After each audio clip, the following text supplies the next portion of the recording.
algo bueno va a salir. Realmente lo que a veces el tema de estar acá arriba, la garantía es su palabra. Porque realmente uno pone el rellenito que entiende lo que va a decir, pero la palabra es la que es viva. Así que bueno, y esta noche quería compartir, como está el cuadrito acá, ¿qué nos motiva? Y durante toda esta semana el Señor me estaba hablando de la palabra que se habló el otro domingo, porque era relacionado con lo que iba a hablar este domingo. Parece que Dios nos está direccionando a una misma parte donde nosotros nos tenemos que parar. Y realmente el martes también se estuvo cantando, se habló de la palabra esta que hoy vamos a ver, que está en Mateo 7:24, y está la plaquita. Bien, perfecto. Me quedó el otro, parece una continuación del culto del domingo pasado, porque esta palabra que Gus habló, y después el martes Nati oró y se cantó el mismo martes, es la que Dios quiere traer para tu vida y para mi vida. Mateo 7:24 dice así: cualquiera pues que me oye estas palabras y las hace, les compararé a un hombre prudente que edificó su casa sobre la roca. Y como ven, dos imágenes, una en la arena, parecen dos tipos de personas, y realmente las casas son lindas, pero quien edifica sobre la arena tiene su vida puesta en las cosas de esta tierra. La roca de la cual ahí vemos es Jesucristo, simboliza a Jesucristo. Por eso en nuestro diario caminar surgen diferentes situaciones que nos motivan o pueden desmotivar nuestro enfoque. Y también en el caso de Moisés, que fue motivado por la fidelidad de Dios en todos sus años de caminar, al final de sus días hubo un cántico y lo pronunció en Deuteronomio 32:4. No sé si está la palabra ahí. Deuteronomio, ahí está, perfecto. Era un cántico y también, así como Mateo 7:24 me venía sobre la roca, en Deuteronomio 32:4, dice: Él es la roca, cuya obra es perfecta, porque todos sus caminos son rectitud, Dios de verdad y ninguna iniquidad en Él, sin ninguna iniquidad en Él. Él es justo y recto. La roca de la cual cantaba Moisés, como le decía, simboliza a Jesucristo. La roca, lo que habla de la roca, es la firmeza, la estabilidad, la solidez y fidelidad de Dios que cumple con sus promesas. Y esa es la palabra donde nosotros nos podemos pisar. Cuyas obras es perfecta, indica las acciones de Dios que no necesitan corrección. Todo lo que hace Dios es perfecto. Todo lo que Él hace es perfecto. Y todos sus caminos son justos, porque Él es recto y sin injusticia.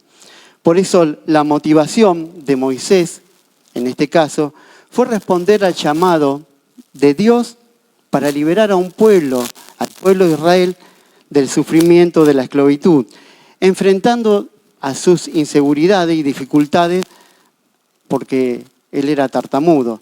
Y realmente, pero lo que lo guiaba a él era una voz que fue dada en la zarza, en una zarza, que sacara al pueblo, a su pueblo, y cuando se parara junto al faraón le dijera, como diciendo: ¿y vos qué estás haciendo acá? Junto al faraón, porque quería sacar al pueblo, y me mandó el yo soy. Esa es la palabra que él escuchó en una zarza. Esa fue la motivación de Moisés. Y realmente en su debilidad o nuestras debilidades, si no permanecemos firmes en Cristo, que es nuestra roca, podemos sentirnos paralizados o incapaces a seguir ante un mundo que se mueve. Se mueve mucho, por eso hablamos de la roca. Cuando desviamos nuestra vista del Salvador y nos enfocamos a nosotros mismos, vemos los defectos y podemos flaquear. Y realmente la palabra de Dios tiene la motivación que necesitamos para el diario vivir, el día a día con confianza y fe en ella. Así que en el transcurso de la Biblia hay muchos que fueron motivados, algunos con buenos motivos y otros con otros, y otros sin un malo motivo. Por ejemplo, Abraham fue motivado a obedecer al llamado de Dios ante una voz divina y la promesa de una descendencia saliendo de su comodidad sin saber dónde iba. En Génesis 12, 1 y 2, Dios le dijo en una voz, por eso era motivado por una voz, realmente Abraham, porque todavía no había sido cambiado el nombre. Dice, vete de tu tierra, Dios le dijo, vete de tu tierra y de tu parentela y de la casa de tu padre, a la tierra que te mostraré, y haré de ti una nación grande. Te bendeciré y te engrandeceré tu nombre y serás de bendición. Así que por una voz que él escuchó en una tierra que no era la tierra de Israel, él tomó esa determinación, una voz. Y la voz de Dios, ¿no? Porque realmente voces hoy tenemos, pero específicamente fue la voz de Dios. Otro que podemos ver es Josué, que tuvo otra motivación también de parte de Dios. En Josué 1, del 1 al 5, dice así: después de la muerte de Moisés, siervo del Señor, el Señor habló a Josué, hijo de Nun, ayudante de Moisés. Le dijo, mi siervo Moisés ha muerto, por tanto, ha llegado el momento de que guíes a este pueblo, a los israelitas, a cruzar el río Jordán y entrar en la tierra que les doy. Te prometo a ti mismo que le prometí a Moisés, donde quieran que pongan los pies los israelitas estarán pisando en la tierra que les he dado, desde el desierto de Negev al sur hasta las montañas del Líbano, al norte desde el río Éufrates al oriente hasta el mar Mediterráneo al occidente, incluida la tierra de los hititas. Nadie podrá hacerte frente mientras viva, pues yo estaré contigo como estuve con Moisés, no te fallaré ni te abandonaré. Es tremenda lo que cuando Dios habla, la claridad y la motivación que tiene, en este caso, Josué al tomar esa decisión. Y así podemos ver en diferentes partes de la Biblia, donde otros también fueron motivados. Por ejemplo, Gedeón, que Dios le dijo que libere al pueblo, y dijo, bueno, pero yo voy a pedir una señal y después otra señal más, y realmente porque tenía esa duda que fuera él, ¿no?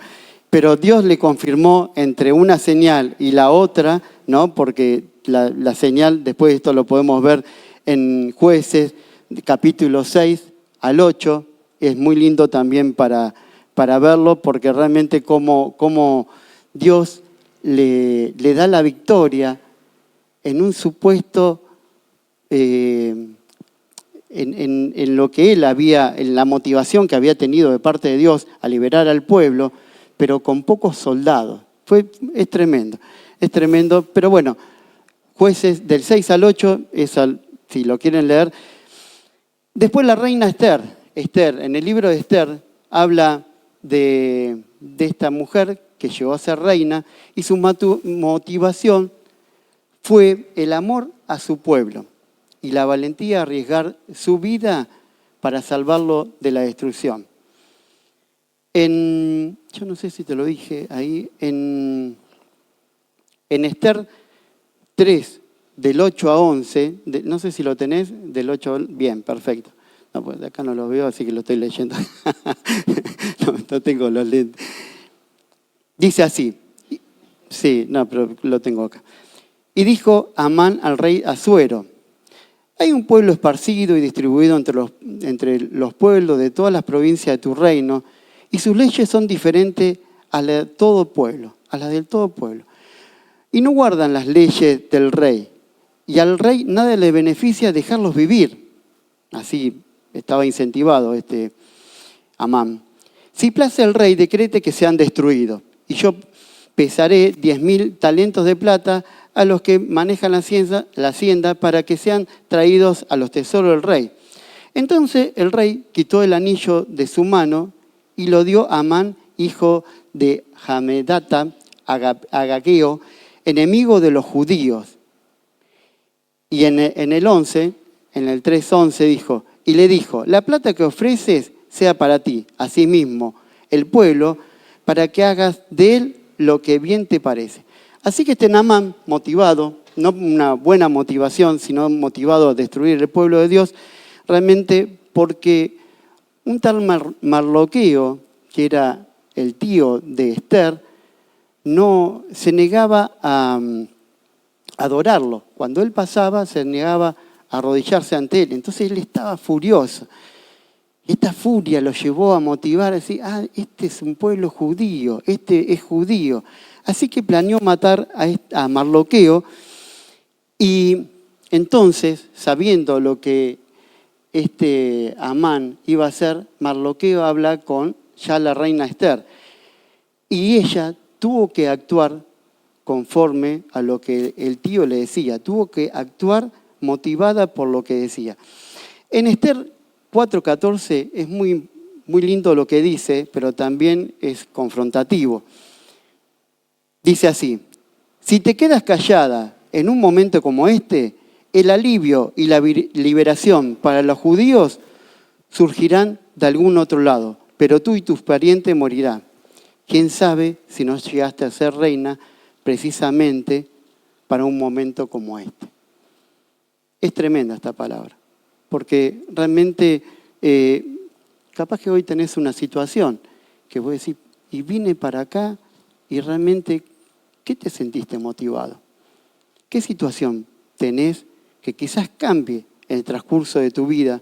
Porque realmente ella tenía que actuar defendiendo a su pueblo. El libro de Esther es muy lindo para leerlo también, lo recomiendo. Y así otros fueron motivados. Por ejemplo, el rey David, un corazón apasionado, motivado por ese corazón hacia Dios, motivado, reconociendo los errores, pidiendo perdón y perseverando a pesar de sus debilidades. Ruth, también otra mujer que fue motivada a seguir a su suegra y a abrazar lo que vendría por delante, a lo desconocido. Otro motivado también fue Daniel, que era la confianza absoluta en Dios y la fidelidad hacia Él, manteniéndose firme en oración a pesar de sus amenazas. Y ni hablar los amigos de él, que está que no te lo pasé, Daniel 3, del 16 al 19. Una confesión que hicieron ellos, sus amigos, Sadrach, Mesac y Abednego, tuvieron una motivación en cumplir la ley del Dios vivo. Y en el 3:16 dice así: Sadrach, Mesac y Abednego le respondieron al Nabucodonosor. En ese momento el rey era absoluto: no hace falta que nos defendamos ante su majestad. Si se nos arroja al horno en llama, el Dios a que servimos puede librarnos del horno y de las manos de su majestad. Pero aun si Dios no lo hace así, sepa ustedes que no lo honraremos a sus dioses ni adoraremos a su estatua. Así que, wow, es tremendo la motivación y lo que vieron en Dios de cumplir su palabra, que no había nada, aún sus vidas, porque sabía que si Si Dios nos saca, bien. Y si no nos saca, tremendo. Así muchos hombres y mujeres del Antiguo Testamento que estoy hablando, pero también en el Nuevo Testamento hubo personas también motivadas a seguir, por ejemplo, como los discípulos, seguir a un tal Jesús por lo nuevo, este posible Mesías. Hola, hola.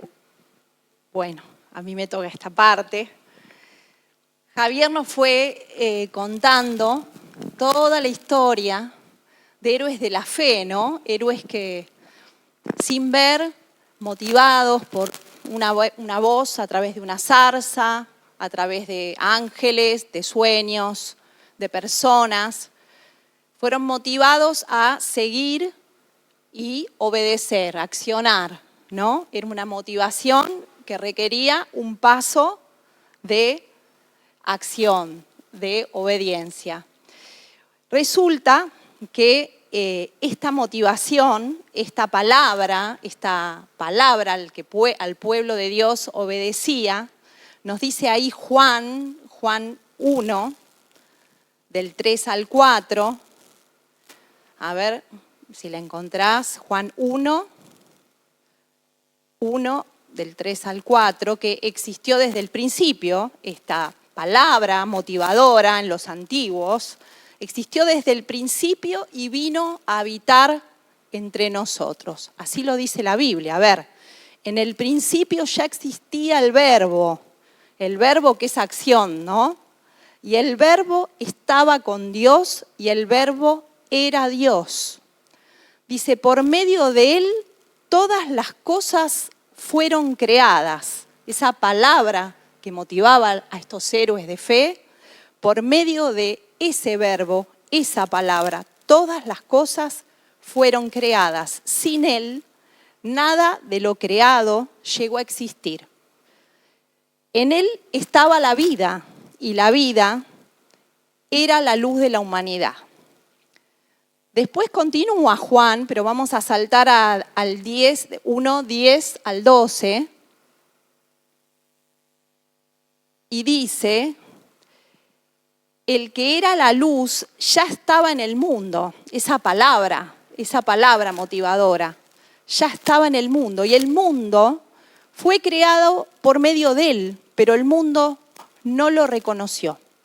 Mas a cuantos lo recibieron, a los que creen en su nombre, les dio el derecho de ser hechos hijos de Dios. Esa misma palabra que motivaba al pueblo en el caminar, ¿no? A Abraham, a Moisés, a Josué.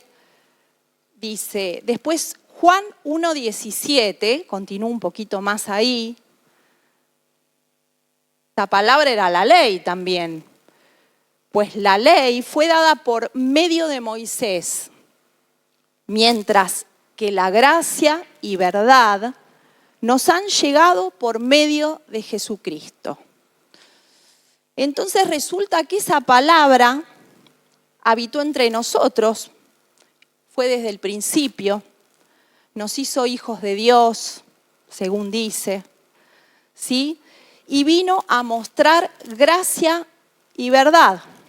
Gracia y verdad. ¿Cómo es esto?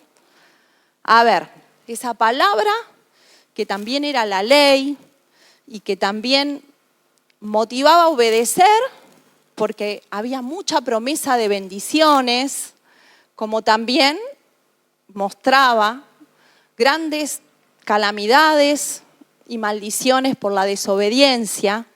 Esa misma palabra vino a este mundo y nos vino a mostrar amor y verdad.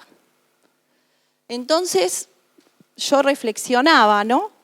Y decía, vino a traer verdad porque esa misma ley, esa misma palabra, cuando venimos acá a escuchar, nos confronta y nos muestra nuestra imposibilidad de llegar a Dios, porque nos muestra nuestro pecado. Es una verdad absoluta que somos pecadores, pero también nos trae amor. Dice que esa palabra, lo dice la palabra ahí en Juan, que nos trae amor y verdad.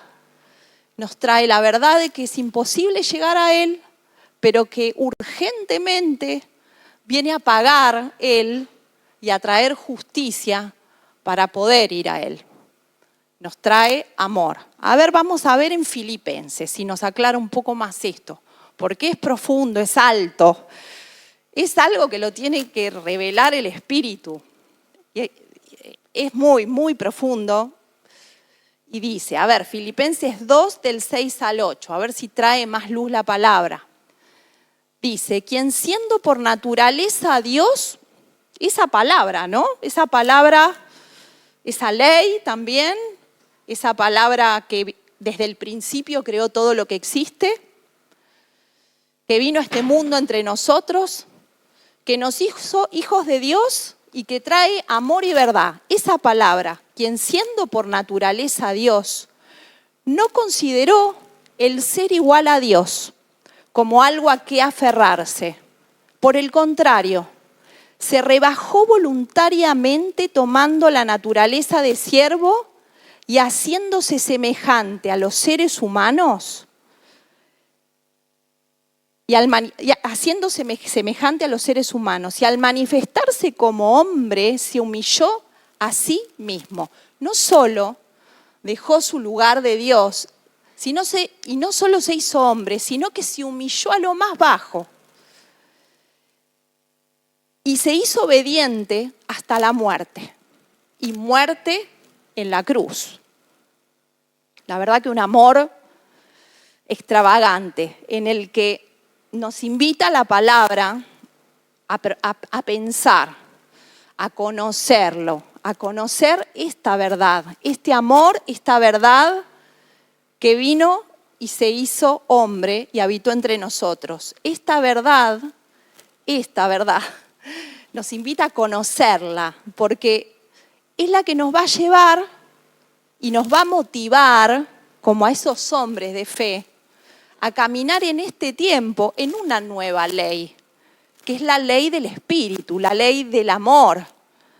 ¿Sí? Primero nos muestra la verdad, somos pecadores, y por otro lado nos dice, pero espera, yo ya pagué, ya bajé del trono, me hice el lugar tuyo y pagué lo que vos tenías que pagar.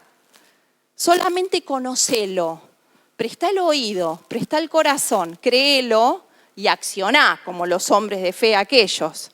Accioná en empezar a dejar, a venir a mí, a comer de mí, a ver si sigo. Entonces, 1 Corintios 13. Mastiquemos un poco más a ver qué es el amor, porque esa palabra es el que vino a mostrar el amor y la verdad.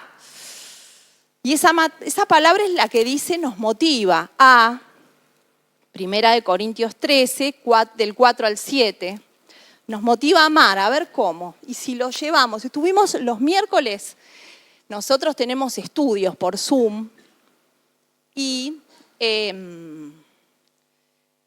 estuvimos viendo el libro de los Hechos justamente y nos invitaba el libro de este estudio a conocer los por qué.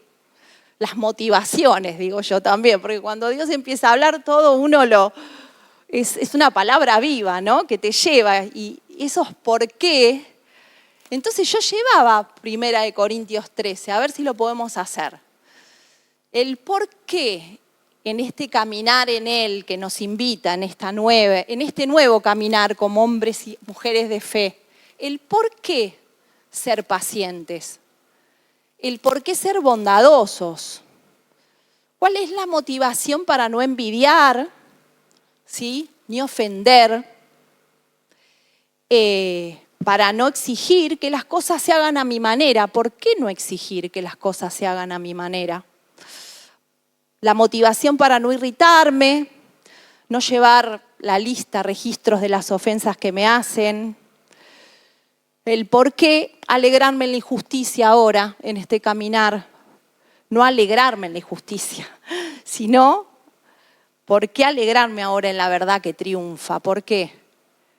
De esto se trata, de conocerlo a Él para poder caminar este camino motivador nuevo de Jesucristo, que es la palabra, que existía desde el principio, que creó todo lo que existe, que vino aquí entre nosotros, que nos hizo hijos de Dios, que nos muestra amor y verdad, ¿no? Y la última partecita, Juan 13, del 1 al 5, leyendo la palabra, yo también decía, mira cómo Jesús mostró en su última etapa, en la Pascua, en la última cena, ese caminar, ¿no? Es aquel Dios hecho hombre, que dejó su trono y vino a vivir, a hacerse hombre y a mostrarnos cómo caminar en este reino nuevo que nos invita. Y dice, a partir del 2, Juan 13, del 2 al 5, dice, llegó la hora de la cena. El diablo ya había incitado a Judas Iscariote, hijo de Simón, para que traicionara a Jesús. ¿Sabía Jesús que el Padre había puesto todas las cosas bajo su dominio? En esto quiero que presten atención. Sabía Jesús que el Padre había puesto todas las cosas bajo su dominio y que había salido de Dios y a él volvía. Así que se levantó de la mesa, se quitó el manto y se ató una toalla a la cintura. Luego echó agua en un recipiente y comenzó a lavarles los pies a sus discípulos y a secárselos con la toalla que llevaba a la cintura. Él sabía muy bien que toda la autoridad se le había dado, de dónde venía y a dónde iba. Y esto es lo que Él nos invita a hacer. A ser bien conscientes de qué lugar, de aquel lugar de donde nos sacó, no olvidarlo, saber a dónde vamos, porque esta es la vida eterna. Conocerlo a Él, conocer todo esto que venimos nombrando, saber a dónde vamos, a la eternidad, ya desde ahora, ¿sí? Y tomar la toalla y servir a nuestro prójimo, lavarle los pies, que significa también perdonarlos, pero humillarnos. Él nos mostró el camino, cómo hacerlo. Así que Él es la motivación. Él es la motivación en este tiempo a través de su Espíritu, que nos tiene que revelar esta verdad tremenda que solo se interpreta a través del Espíritu Santo que pone en nosotros, a partir de que lo recibimos. Bueno, la pregunta es, ¿qué te motivó a venir? Si es la primera vez que venís, ¿qué te motivó a venir? ¿Un milagro? ¿Una enfermedad? ¿Una dificultad? Yo te cuento qué me motivó a mí la primera vez, hace mucho, ya, a los 23 años. Ya estábamos cansados con Javier, tenía mi hija mayor que era chiquita, tenía 6 meses. A mí me motivó la búsqueda de un milagro, mi vida era perfecta, para mí tenía una vida feliz, pero yo venía por el milagro, venía al mostrador del despacho para que me den un milagro.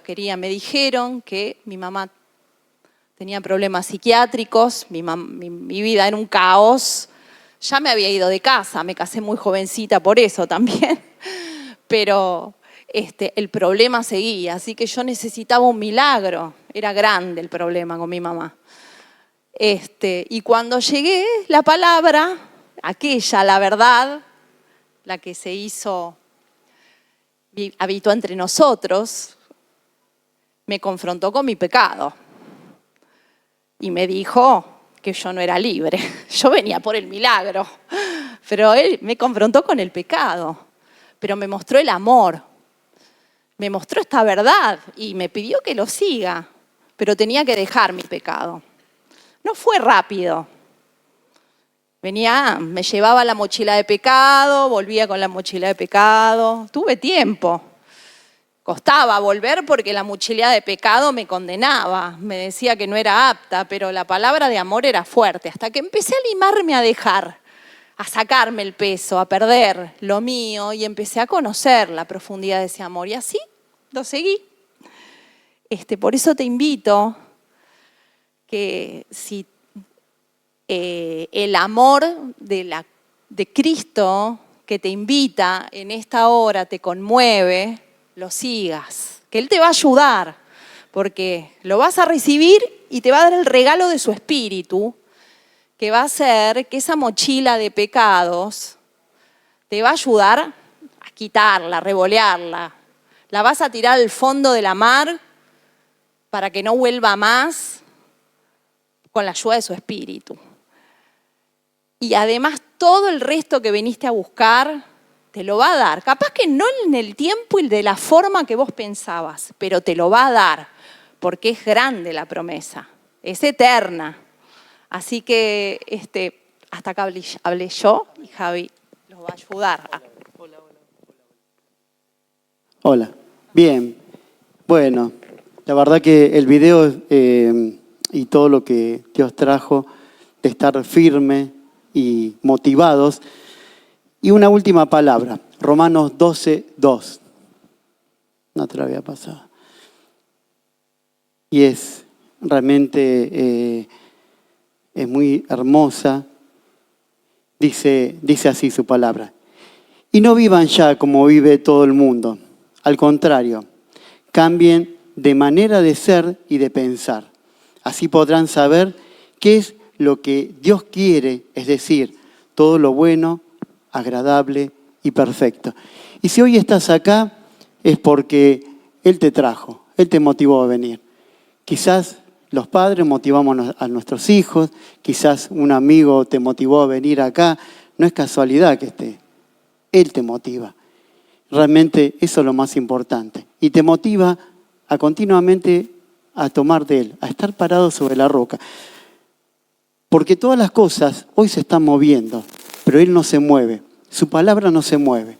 Por eso la confianza, y hoy te motivo a tomar de Él, a pisar bien sobre su palabra, porque la palabra no miente.